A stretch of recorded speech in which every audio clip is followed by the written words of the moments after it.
Viaceré tvrdenia Roberta Kaliňáka o tejto megazmluve však nesedia. Minister obrany napríklad tvrdí, že už teraz sa k nej chce pridať ďalších 8 európskych štátov. My sme ich všetky oslovili a na počudovanie ani jeden z nich nám to nepotvrdil.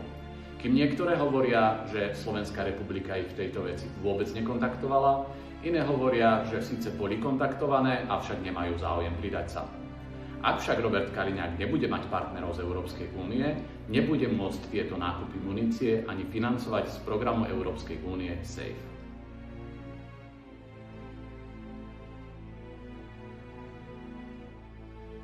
Na čo by ale teda CSG a Ministerstvo obrany podpisovali zmluvu za 58 miliárd, ak to vyzerá, že ju v skutočnosti ani nechcú naplňať?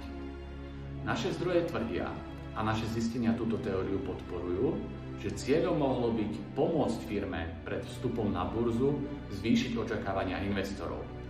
To mohlo mať aj vplyv na cenu akcií pred ich uvedením v Amsterdame.